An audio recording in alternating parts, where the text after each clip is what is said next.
Herzlich willkommen. Mein Name ist Luca Giraud, ich bin Standortleiter hier in Silbern und ich freue mich enorm, dass du heute dabei bist. Hey, es ist der Wunsch von uns als ganzer Kirche, dass du durch diese Message heute ermutigt wirst und Gott besser kennenlernen kannst.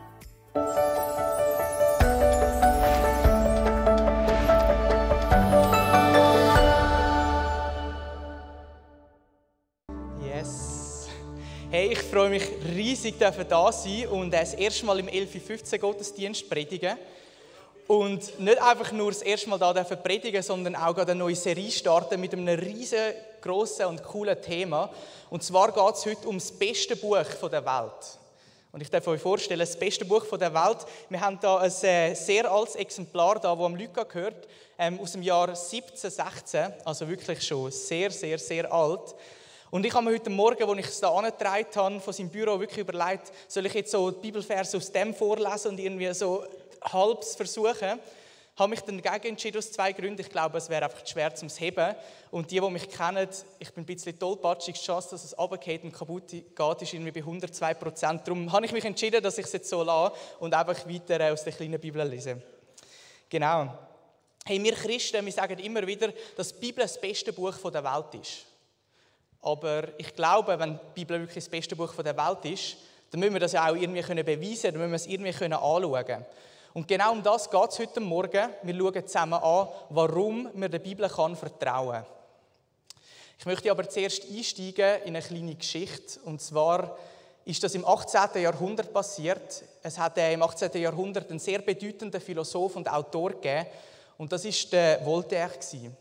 Der hat in Frankreich gelebt und er ist nicht nur bekannt für seine Schriften, er ist nicht nur bekannt für seine Bücher, die er gemacht hat, sondern er ist vor allem auch bekannt, dass er ein grosser Hetzer war und später gegenüber den christlichen Organisationen und gegen den christlichen Glauben. Er hat extrem viele Bücher geschrieben, wo er über den Glauben hergezogen hat. Und kurz vor er gestorben ist, im Jahr 1778, hat er noch so gesagt, hey, das Christentum ist aufgrund der Aufklärung, das war so eine Epoche, die damals war, aufgrund der Aufklärung ist das Christentum am Tod geweiht. Und er hat eine Prognose gemacht und hat gesagt, Jahr 1778, in 100 Jahren werden wir die Bibel nur noch im Museum anschauen können. Wir sind jetzt im 2022, offensichtlich hat er nicht ganz recht gehabt. Aber was ich das Spannende finde und was ich das Lustige an dieser Geschichte ist eigentlich das, was nach seinem Tod passiert ist. Und zwar, nachdem er gestorben ist, hat ein sehr wohlhabender Christ sein Haus gekauft und hat sein Haus gebraucht, um es wirklich so zur Lagerstätte zu machen, wo er die Bibel gelagert hat und andere christliche Schriften. Und, zum noch eins oben drauf hauen, 50 Jahre nach seinem Tod hat die Genfer Bibelgesellschaft sein Haus gekauft und hat mit der Druckerpresse, die der Voltaire früher gebraucht hat, um seine Bücher zu schreiben, sie haben die Presse gebraucht, um tausende Bibeln zu drucken und in ganz Europa zu verteilen. Mir zeigt das zwei Punkte auf. Zum einen, ich glaube, Gott hat wirklich Humor. Und der andere Punkt, und das ist der Hauptpunkt, hey, Gottes Wort hat Kraft und kann nicht einfach so besiegt werden.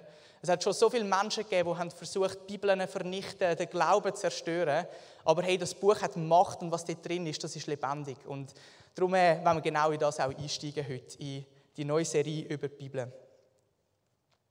Genau. Hey, der Standpunkt von Voltaire, dass er behauptet, die Bibel macht keinen Sinn, sie hat keine Relevanz und so. Ich glaube, das ist heute immer noch mega präsent in unserer Gesellschaft.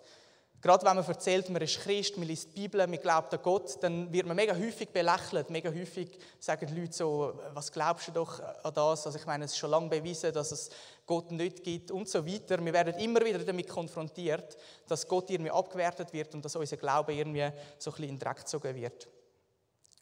Ich glaube aber, dass das, was wir in der Bibel lesen, dass das die Wahrheit ist und dass die Bibel Kraft hat.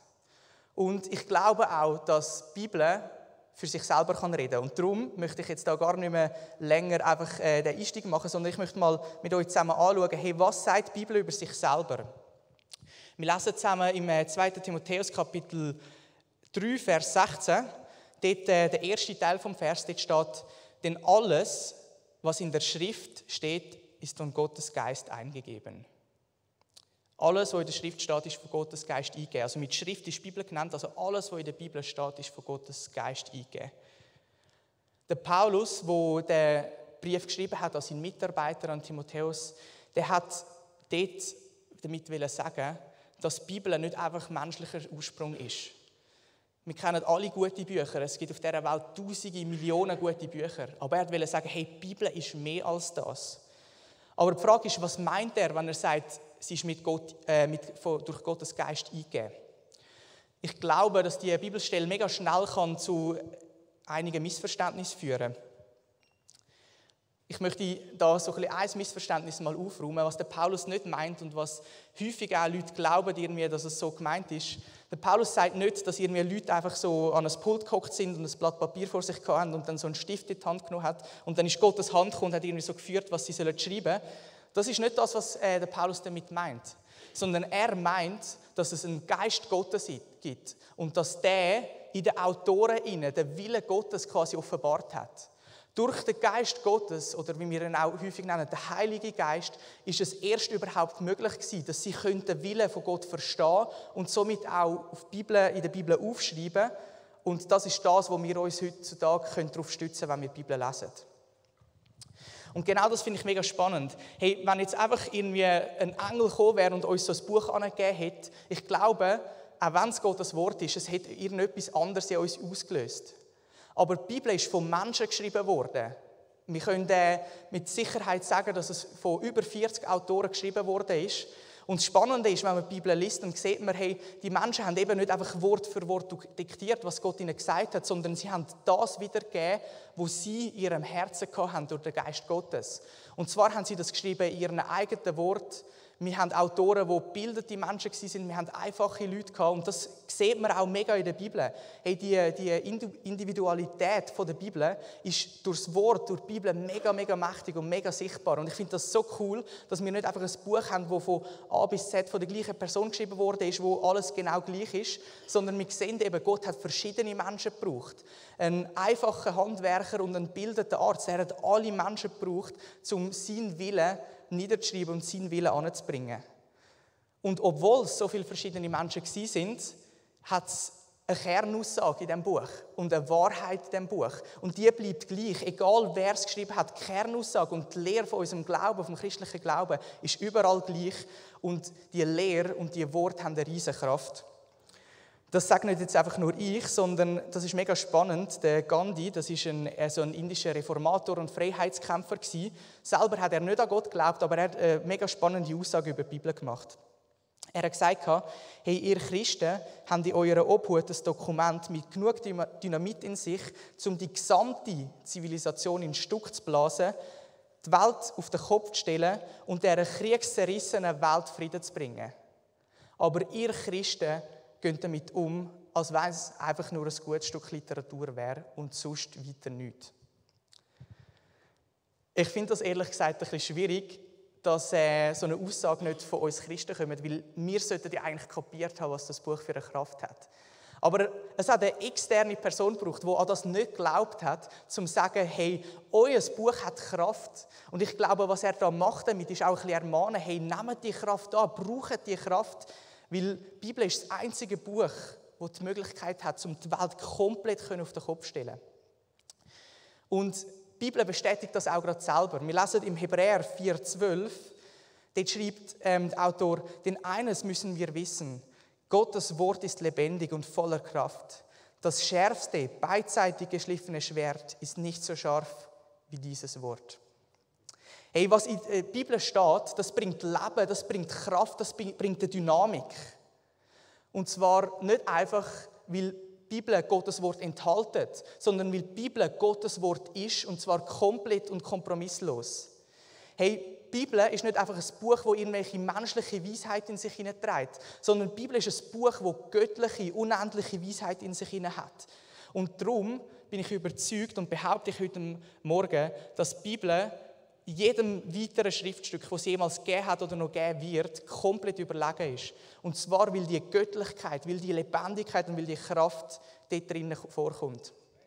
Und ich finde für mich persönlich, und ich muss mich selber immer wieder auch an das erinnern, das rechtfertigt, dass wir unsere Bibel nicht die Hause irgendwie in einem Regal verstauben lassen, sondern dass wir das Buch vornehmen und anfangen, dort drinnen zu lesen. Weil in diesem Buch ist Wahrheit drin, diesem Buch kann man vertrauen und das Buch bringt uns auch schlussendlich Freiheit. Ich behaupte jetzt da immer wieder, dass die Bibel vertrauenswürdig ist, dass sie lebendig und kraftvoll ist. Ich habe jetzt einige Bibelstellen dazu gebracht, aber ich glaube, dass wenn man an das nicht glaubt, wenn man die Überzeugung nicht hat, dass schnell mal Zweifel da sein können. Wieso sollte ich jetzt dem Buch vertrauen? Es gibt viele Leute, die sagen, hey, die Bibel ist fake, die Bibel ist nur gemacht, um irgendwie eine Religion rechtfertigen, zum Menschen unterdrücken oder so. Dem komme ich nachher später. Aber was ich euch jetzt möchte aufzeigen ist, dass es wirklich solide Fakten und Hinweise gibt, die uns zeigen, dass die Bibel wirklich genau ist und dass die Bibel wirklich echt ist. Der erste Punkt, den ich euch aufzeigen möchte, ist so ein bisschen die Textqualität, die wir von der Bibel haben. Und zwar ist das so ein bisschen ein sehr strittiger Punkt, wo Theologen seit Jahrhunderten und auch immer noch darüber diskutieren und streiten sind, ist die Bibel jetzt wirklich Gottes Wort? Gibt es Sachen, die dazugefügt sind worden, gibt es Sachen, die irgendwie entfernt worden sind?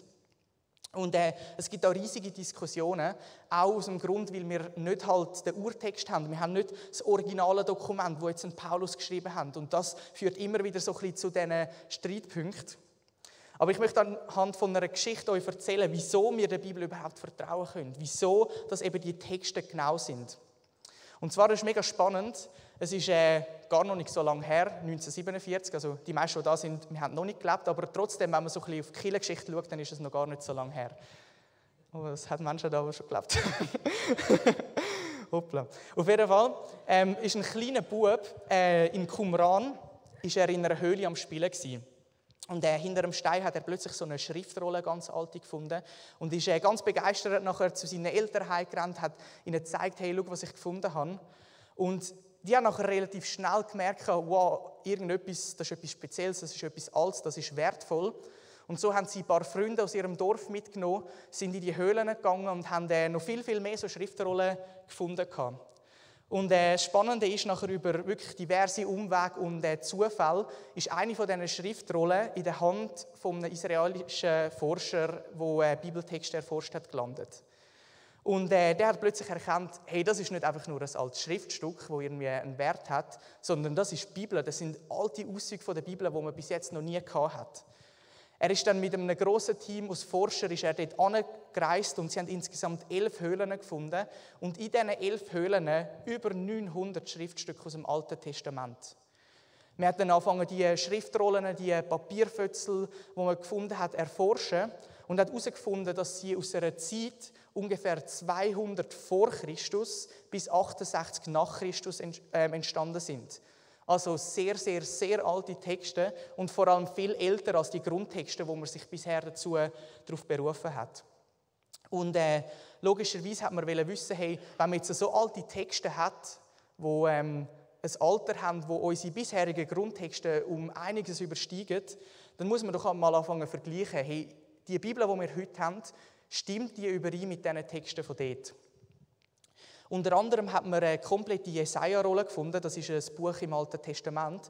Und er hat dort am einfachsten den Abgleich machen. Und dort kommt etwas, was mich mega, mega fasziniert und wirklich so ein bisschen aus den Socken gehauen, als ich das gelesen habe. Wo man den alten Text, der 200 vor Christus bis 68 nach Christus entstanden ist, mit der heutigen Bibel verglichen hat, hat man eine Textgenauigkeit von über 95% gefunden. Das heisst also, über 95% von Satzzeichen, von Worten, von Buchstaben sind 1:1 gleich gewesen, in der gleichen Reihenfolge, haben komplett gestimmt. Jetzt fragt ihr euch wahrscheinlich, ja, was ist mit den anderen knapp 5%? Man hat auch die angefangen anzuschauen und hat so ein bisschen erforscht, hey, was ist es? Und man kann sagen, jeder Unterschied zwischen dieser alten Jesaja-Rolle und unserer Schrift ist nur darauf zurückzuführen, auf einige Rechtschreibänderungen oder andere Satzbau. Es gibt keinen Vers, der auf irgendeine Art und Weise verändert worden wäre oder wo auf irgendeine Art und Weise der Sinn anders wäre oder irgendwie unsere Glaubenslehre, das, was wir glauben, irgendwie auf den Kopf stellen. Und ich finde das mega faszinierend, ich finde das mega krass. Hey, wir haben ein Schriftstück, das über 2000 Jahre alt ist, wir haben unsere Bibel und wir merken plötzlich, es gibt keinen Unterschied, es ist über all die Zeit gleich geblieben. Das Gleiche auch im Neuen Testament. Es gibt über 5500 Kopien, die man gefunden hat. Und auch dort gibt es nicht irgendeinen markanten Unterschied. Es gibt nichts, wo irgendwelche Zweifel an dem, was in der Bibel steht, würde Platz geben. Und ich weiss nicht, was das bei dir jetzt auslöst oder macht, aber als ich das gesehen habe, ich habe das so krass gefunden, weil eben häufig hat man dann gleich so ein bisschen im Hinterkopf so, ja, was ist, wenn es irgendwie verändert worden ist. Gerade wenn man ein bisschen Geschichte kennt, weiss man, hey, die Kirche hat immer wieder den Glauben missbraucht, um selber an Macht zu kommen und so. Und das kann mega schnell so auslösen, hey, ist es echt wirklich wahr oder ist etwas verändert worden? Hey, aber es gibt Forscher und es gibt so viele Facts, die wirklich zeigen, hey, die Bibel, wie wir sie heute in der Hand haben, das ist wirklich das ist der Ursprung, das ist das Wort, das wirklich von Gott kommt. Der zweite Punkt, den ich mega spannend finde, wo ich so ein bisschen recherchiert habe, hey, wieso ist die Bibel vertrauenswürdig, sind die Augenzeugenberichte. Jetzt ist es so, damals, wo Jesus gelebt hat, hat nicht jeder Mensch schreiben und lesen. Und schon gar nicht hat jeder irgendwie ein Schreibmaterial gehabt, um etwas niederzuschreiben. Und darum ist es über Jahrzehnte Tradition gewesen, dass man immer alles einfach wirklich von Generation zu Generation Wort für Wort weitergeben. Also das heisst, man ist wirklich angeguckt und man hat sich stundenlang die Geschichten erzählt. Und zwar Detail für Detail. Jetzt ist es so, mega viele Skeptiker sagen so, ja, okay, aber dort sind doch sicher Sachen dazugedichtet worden oder Sachen weggelassen worden. Gerade wenn mir jemand eine Geschichte erzählt, die cool ist und ich sie jemandem weitererzähle, dann sind ein paar Details noch ein bisschen mehr unterstrichen oder irgendetwas weggelassen oder so. Wir kennen es doch mega in der heutigen Zeit, Sachen weitererzählen, zuverlässig, das geht gar nicht, sondern spätestens bei der zweiten Person oder wenn er mir etwas erzählt, dann ändert sich die Geschichte ein bisschen. Genau, aber auf jeden Fall, was man muss wissen, in der damaligen Kultur war es wirklich so gewesen, die Leute haben sich richtig, weil sie nicht viele Sachen niedergeschrieben haben, auf Detail versessen. Also die sind wirklich dir stundenlang ein kleines Detail in einem Vers am Erzählen gewesen. Und das ist wirklich so krass. Also wir können uns das gar nicht mehr vorstellen. Wenn ich etwas wirklich Wichtiges habe, wo ich zum Beispiel am Bösi muss sagen oder so, dann schreibe ich ihm ein Mail oder eine WhatsApp-Nachricht, weil dann geht es nicht vergessen, dann gehen nicht irgendwie Details verloren oder verändern sich. Und darum, für uns persönlich ist es mega schwierig, um das nachvollziehen. Aber damals ist das so klar in den Köpfen der Menschen gewesen, dass man das wirklich 1:1 Detail, ohne etwas weglassen, ohne etwas hinzufügen, weitergibt. Genau. Plus, was auch noch kommt, wegen Augenzeugenbericht, ist, dass es nicht einfach nur so weiterverzählt ist worden, sondern wir haben gerade zum Beispiel im Neuen Testament haben wir die Apostel, das sind so die ersten Männer gewesen, die nach Jesus haben angefangen, das Evangelium, also unser Glauben in der ganzen Welt weiterverbreiten. Und wenn man so ein bisschen das Leben von denen anschaut, dann sieht man, dass die meisten von ihnen aufgrund vom Glauben, was sie gelebt haben, aufgrund von dem, was sie erzählt haben, gestorben sind. Also das heisst, sie sind irgendwann verurteilt worden und sie sind umgebracht worden. Und ich habe mir das so ein bisschen durch den Kopf gehen lassen und ich habe mir überlegt, hey, angenommen, unser Glaube wäre wirklich eine Lüge. Angenommen, Jesus wäre nicht am Kreuz gestorben und nicht wieder auferstanden. Ich glaube, spätestens dann, wenn so viele Menschen das erzählen und sobald du nachher unter Druck kommst und verurteilt wirst und du genau weißt, hey, ich glaube eine Lüge oder ich kämpfe für eine Lüge, spätestens in dem Moment hat irgendeiner von denen einen Rückzieher gemacht und gesagt, okay, sorry Leute, ich habe gelogen, es stimmt nicht, bitte tötet mich nicht. Aber die Männer, die sind für ihren Glauben gestorben. Hey, die sind eingestanden für das und sie haben gewusst, hey, es ist es wert, dass ich mein Leben für das hingebe, damit die Nachwelt erfährt, was Jesus für uns gemacht hat. Und ich finde, das ist auch ein mega Hinweis darauf, hey, dass die Bibel und dass das, was wir glauben, dass das wahr ist. Weil, ganz ehrlich, ich glaube, ich wäre nicht bereit, für etwas zu sterben, wo ich genau weiss, dass es eine Lüge ist. Wo ich genau weiss, hey, ich bin einfach nur irgendeinen Scheiß am Erzählen. Genau, hey, wir könnten jetzt noch über weitere Hinweise reden, wir könnten über archäologische Funde reden, wir könnten darüber reden, dass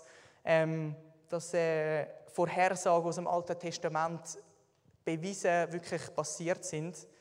Aber ich habe die Überzeugung, dass der stärkste Punkt, der stärkste Beweis, dass die Bibel wirklich echt ist, Erfahrung ist. Hey, ich kann euch noch ein paar Mal sagen, wir müssen der Bibel vertrauen, aber erst Praxis, erst wenn man es selber erlebt, kann man wirklich merken, dass das Wort lebendig und kraftvoll ist, so wie es im Hebräer vorgestanden ist. Und darum möchte ich jetzt nicht irgendwelche Beweise wieder weiterbringen, sondern ich möchte wirklich auf dem Punkt von der Erfahrung sein.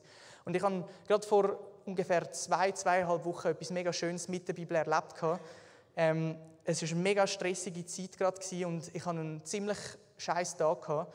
Und ich bin heimgekommen und ich bin so kaputt gewesen, ein mühsames Gespräch gehabt. Ich bin wirklich völlig erschöpft und am Ende heimgekommen und gerade in mein Zimmer verschwunden. Und dann bin ich so auf dem Bett gehockt und habe so gedacht habe, so, ich mag ihn nicht mehr und alles schießt mich an.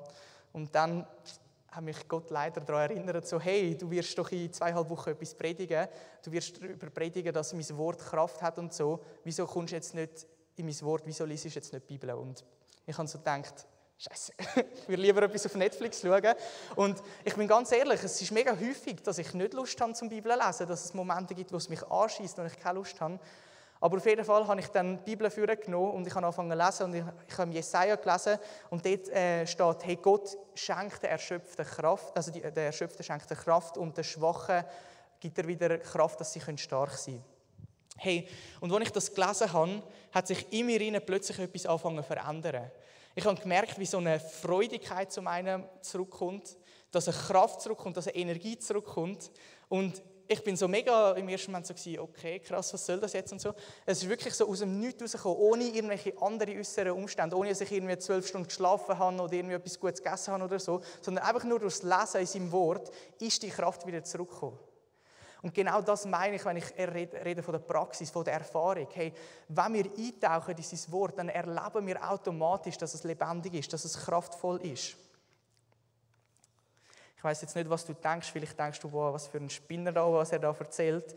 Aber hey, ich möchte dich wirklich ermutigen, wenn du das auch erleben möchtest, wenn du sagst, hey, ich möchte auch in die Kraft eintauchen.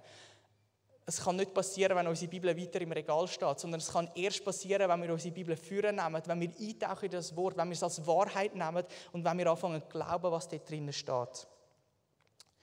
Und was auch ist, hey, so Erlebnis, wie ich jetzt erzählt habe, das erleben nicht nur ich oder ein paar wenige Menschen, sondern das sind Millionen Menschen auf der ganzen Welt, die das erleben. Ich weiss auch, dass viele da im Saal sind, die immer wieder Sachen erleben, wie Gott so ihnen redet durch die Bibel durch. Und darum, hey, ich möchte dich heute wirklich ermutigen, gib der Bibel wenigstens eine kleine Chance und leg all deine Erfahrungen, die du mit der Bibel gemacht hast, vielleicht sind es negative, vielleicht hast du schlechte Sachen erlebt mit Christen und so weiter, leg das für einen Moment einfach ab und versuch der Bibel nochmal eine neue Chance zu geben. Versuch nochmal, dich einzutauchen in sein Wort und wirklich die Kraft und die Lebendigkeit zu spüren. Ich glaube, dass wir wirklich mit Erwartungen die Bibel lesen dürfen. Ich habe vorher Textstelle genommen aus dem 2. Timotheus 3,16. Der Vers geht noch weiter. Ich habe ja vorgelesen, dass alles, was in der Schrift steht, vom Geist Gottes eingegeben wurde. Im zweiten Teil steht, und dementsprechend groß ist auch der Nutzen der Schrift. Sie unterrichtet in der Wahrheit, sie deckt Schuld auf, bringt auf den richtigen Weg und erzieht zu einem Leben nach Gottes Willen. Was der Paulus da sagt, ist, hey, wenn du im Wort Gottes glaubst, wenn du dich in die Kraft hineingehst, hey, dann wirst du erleben, wie Lügen in deinem Leben durch Wahrheit ersetzt werden, wie Schuld aufdeckt wird und schlussendlich, wie du auf den richtigen Weg kommst, auf den Weg nach Gottes Willen. Das tönt im ersten Moment vielleicht nicht per se positiv, weil eben Wahrheit, wo Lügen aufdecken und so, oder Schuld erkennen, das ist nicht per se so mega etwas, was schön tönt. Aber ich möchte euch wirklich ermutigen, hey, durch das Wort Gottes, durch seine Wahrheit kommen wir erst in die Freiheit hinein. Ich glaube, wir haben das Problem, und zwar, das grösste Missverständnis, das es in unserer Gesellschaft gibt, ist, dass die Bibel uns Regeln aufdrückt, dass die Bibel uns irgendwo in eine Kammer hineinzwingen oder so, irgendein Muster rein, wie mir Gott gefällt, und dass wir durch das nicht frei sein können, dass wir durch das einfach alle zu gleichen Menschen werden. Aber ich kann euch sagen, es ist das pure Gegenteil. Hey, wenn wir eintauchen ins Wort Gottes, wenn wir das Wort Gottes in unser Leben aufnehmen, dann erleben wir richtige Freiheit. Hey, ich habe erst Freiheit erlebt, als ich mich angefangen habe, wirklich ins Wort Gottes hineinzustürzen, wo ich mein Leben habe verändern lassen. Und ich lese immer wieder Bibelstellen, die mich herausfordern und wo ich am liebsten würde sagen, so, nein, du hast nichts mit meinem Leben zu tun. Aber hey, was in diesem Wort drin steht, das verändert wirklich und es schenkt Freiheit. Und ich glaube, wenn wir an den Punkt kommen, wo wir sagen, hey, wir vertrauen am Wort Gottes wirklich, wir tauchen wirklich in sein Wort ein, dann können wir die Freiheit erleben. Dann können wir Schritt für Schritt an den Ort ankommen. Und das Ding ist, hey, der Paulus, er sagt nachher im Folgevers auch noch etwas mega Gutes. Und zwar sagt er im 2. Timotheus 3,17, so ist es also der Gott gehört und ihm dient, mit Hilfe der Schrift allen Anforderungen gewachsen. Er ist durch sie dafür ausgerüstet, alles zu tun, was gut und richtig ist. Während der vorherige Vers vielleicht ein bisschen einen Druck ausgeübt hat und er das Gefühl hatte, okay, jetzt muss ich irgendetwas leisten, jetzt muss ich mich in ein Buch hineinstürzen, wo ich vielleicht gar keine Lust habe zum Lesen, wo mich vielleicht anschießt, zeigt es uns da wirklich den Wert auf. Hey, durch sein Wort, durch Gottes Wort sind wir den Anforderungen gewachsen. Nicht, weil wir immer Lust haben, nicht, weil wir irgendwie gut genug für das sind, sondern weil Gott uns befähigen, dass wir den Weg und die Schritte gehen können, die Gott für uns vorhat. Hey, ich glaube, die Bibel ist ein riesiges Geschenk, das Gott uns gemacht hat. Er hat uns nicht ein Regelbuch machen, er hat uns nicht sagen, hey, ich knechte dich durch mein Wort, sondern was er gemacht hat, ist, hey, ich möchte, dass du ein besseres Leben kannst leben. Ich möchte, dass du in Freiheit leben kannst. Ich möchte, dass du durch mein Wort ein besseres Leben kannst leben. Und ich möchte dich wirklich bitten, hey, ich weiss nicht, mit welcher Einstellung du der Bibel gegenüber da bist. Ich weiss nicht, was die Predigt jetzt ausgelöst hat. Ich weiss nicht, was für Erfahrungen du gemacht hast. Aber was ich weiss, ist, dass es sich lohnt, der Bibel eine Chance zu geben. Dass es sich lohnt, zum Eintauchen in sein Wort. Und dass man erst dann wahre Freiheit erleben kann. Ich glaube, dass Bibel lesen ein riesiges Potenzial gibt in deinem Leben. Und ich glaube, dass wenn wir immer wieder Ausreden haben oder immer wieder uns mit anderen Sachen ablenken und sagen, hey, nein, heute mag ich nicht Bibel lesen, heute ist es nicht dran, dass wir dann das Potenzial ein bisschen verschwenden. Und ich rede mega zu mir selber, hey, es hat teilweise Wochen oder Monate gegeben, wo ich die Bibel quasi nicht aufgeschlagen habe, weil ich so keine Lust hatte, weil ich so lieber irgendwie noch einen Film geschaut habe oder irgendwie mit jemandem abgemacht habe, als in der Bibel lesen. Und ich habe auch jetzt manchmal noch Phasen, wo es mir so schwer fällt. Aber ich möchte euch eins mitgeben. Hey, wenn du dich überwindest, auch wenn du dich nicht danach fühlst und eintauchst in sein Wort, eintauchst in diese Kraft, dann kannst du erleben, dass Gottes Wort, wie es im Hebräer 4,12 steht, lebendig ist und kraftvoll ist. Dann fängt sich dein Leben an zu verändern. Und dann kannst du erleben, dass sein Wort wirklich vertrauenswürdig ist, durch die Erfahrung, die du machst. Nicht durch irgendwelche Fakten, durch irgendwelche Forschungen, sondern durch die Praxis, durch die Erfahrung, die du in dem machen kannst. Ich habe dir heute 4 kleine Schritte mitgebracht, wo ich selber immer wieder erlebt habe, wie es mir hilft, zum Bibel zu lesen und allgemein einfach das Wort Gottes annehmen. Und vielleicht sitzt du da mit Zweifel, mit dem noch nicht kompletten Vertrauen. Und dann möchte ich dich einfach bitten, hey, mach heute etwas fix. Nimm einen Punkt, wo du sagst, hey, das will ich versuchen und gib der Bibel einfach eine Chance. Der erste Punkt ist, hey, lies regelmäßig in der Bibel. Und ich stehe jetzt nicht da vorne und sage, lies irgendwie eine Stunde oder eine halbe Stunde oder 15 Minuten oder 10 Minuten pro Tag ist das Richtige, sondern fang einfach an, eine Routine aufzubauen. Hey, wenn du nur einen Vers liest jeden Tag, wenn du nur 30 Sekunden in der Bibel Zeit verbringst, dann ist Gott mega happy und feiert das mit dir, den Erfolg. Und ich glaube, wenn du der Bibel eine Chance gibst und wenn du so mit einem kleinen Schritt anfängst, dann wird sich in dir automatisch eine Begeisterung auslösen. Es wird automatisch sich etwas in dir verändern, weil du merkst, hey, in diesem Wort ist Kraft und in diesem Wort ist Leben und es hilft mir in meinem Leben. Darum, hey, schäm dich nicht, wenn du irgendwie nur einen Vers liest. Es gibt keinen Schritt, der irgendwie zu klein ist für Gott, sondern sobald du mit ihm Zeit verbringst, feiert er dich und freut sich mega, was du mit ihm machst. Der zweite Punkt, und ich möchte den gar nicht so ausführen, ist einfach, hey, nimm die Bibel als Wahrheit an. Geh einfach mal mit der Einstellung, wenn du die Bibel liest, als Buch an und sag, hey, was da drin ist die Wahrheit. Es ist wichtig, dass wir zu gewissen Sachen Fragen stellen. Hey, wir haben nicht einen Glauben, wo wir sagen, du darfst keine Fragen stellen, du darfst nicht Sachen hinterfragen. Aber fang einfach mal an, das Buch zu lesen und zu sagen, das ist die Wahrheit, die mir etwas in mein Leben hineinsagen möchte. Der dritte und zweitletzte Punkt, den ich dir mitgeben möchte, ist, hey, bete zuerst, bevor du liest. Und das ist jetzt so ein bisschen so, was soll das?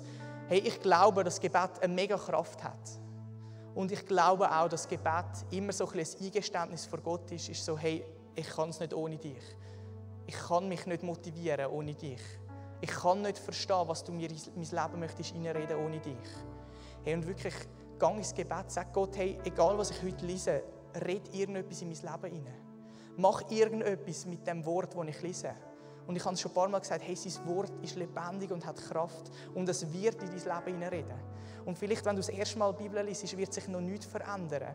Vielleicht hast du auch eine Zeit, wo du sagst, hey, ich bin am Strugglen und ich höre Gott nicht und ich erlebe ihn nicht. Aber ich möchte dich ermutigen, hey, bleib dran, versuch weiter zu kämpfen, versuch zu beten. Und du wirst erleben, wie plötzlich die Fülle von Gott wieder zurückkommt, wie er plötzlich wieder in dir etwas verändert. Und der letzte Punkt, und ich möchte dort das wieder aufgreifen, was ich schon gesagt habe, bezüglich, wir dürfen auch kritische Fragen stellen. Hey, ich kann immer wieder Bibelstellen, die ich lese und mir denke so, hey, sorry, was soll das? Was willst du mir sagen, Gott? Das ist doch nicht relevant für mich oder das ist doch nicht dran. Und ich möchte dich ermutigen, dass du so Stellen nicht einfach aus deinem Leben rausstreichst. Dass wir nicht die Bibel so ein bisschen lesen und einfach rauspicken, was wir wollen und was uns gefällt. Sondern dass wir wirklich mit der Herzenshaltung angehen und sagen, hey, das ist die Wahrheit. Und ich möchte erleben, dass Gott mir sagt, was er mit dem meint. Und darum, hey, bring schwierige Stellen vor Gott.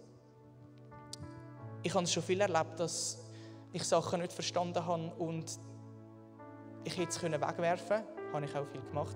Ich hätte es aber auch vor Gott bringen oder habe es vor Gott gebracht. Und so häufig habe ich Situationen dann erlebt, wo ich wirklich eine schwierige Stelle am Lesen war und sie nicht verstanden habe, vielleicht mal noch einen Kommentar gelesen habe oder eine Predigt gehört habe. Und ich habe es immer noch nicht verstanden. Und dann bin ich vor Gott gegangen und habe ihm die Stelle angegeben und gesagt, hey, ich verstehe nicht, was du mir sagen willst. Ich verstehe nicht, was du möchtest in mein Leben hineinreden. Und so häufig sind in den folgenden Tagen irgendwie Leute auf mich zugekommen, haben irgendetwas gesagt, haben irgendetwas, das genau zu dieser Stelle passt, in mein Leben hineingesprochen. Und ich habe plötzlich gecheckt, so, wow, krass, hey, Gott nimmt mich ernst.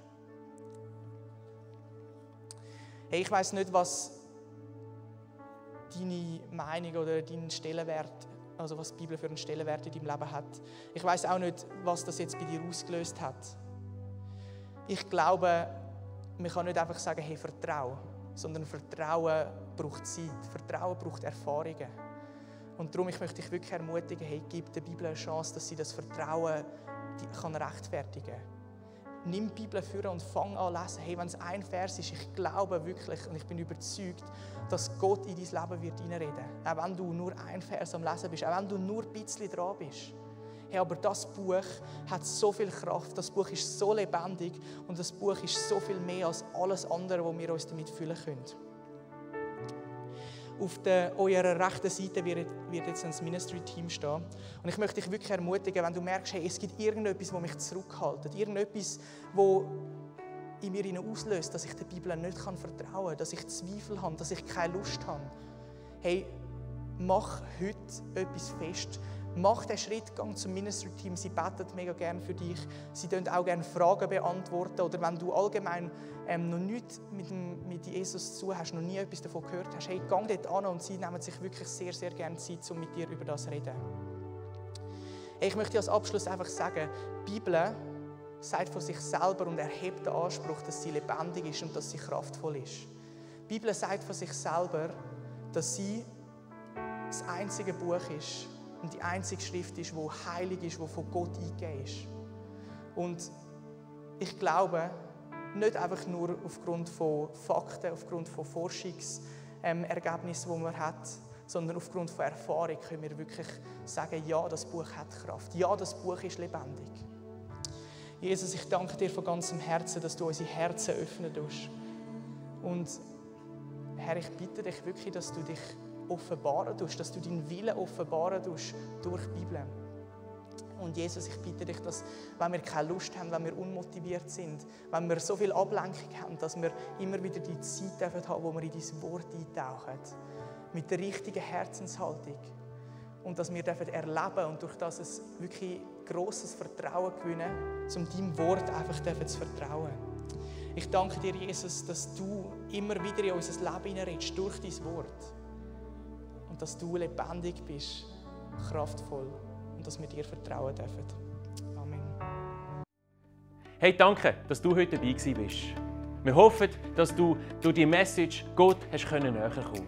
Falls du Fragen oder Anmerkungen hast, würden wir uns mega freuen, wenn du via unsere Homepage mit uns Kontakt aufnimmst. Falls die Messages für dich ein Segen sind, würden wir uns über deine Unterstützung freuen. Auch mit deiner Spende kannst du es möglich machen, dass wir das tun, was wir tun. Und mit dem könnt Gottes Liebe und Gottes Hoffnung in unsere Gesellschaft heraustragen. Du kannst das ganz einfach machen mit einem SMS an die Nummer 488, mit dem Keyword Silbern und einem Betrag. Natürlich gibt es auch noch andere Möglichkeiten, die findest du bei uns auf der Homepage unter www.silbern.church/spenden. Hey, wir wünschen dir Gottes Power und Segen.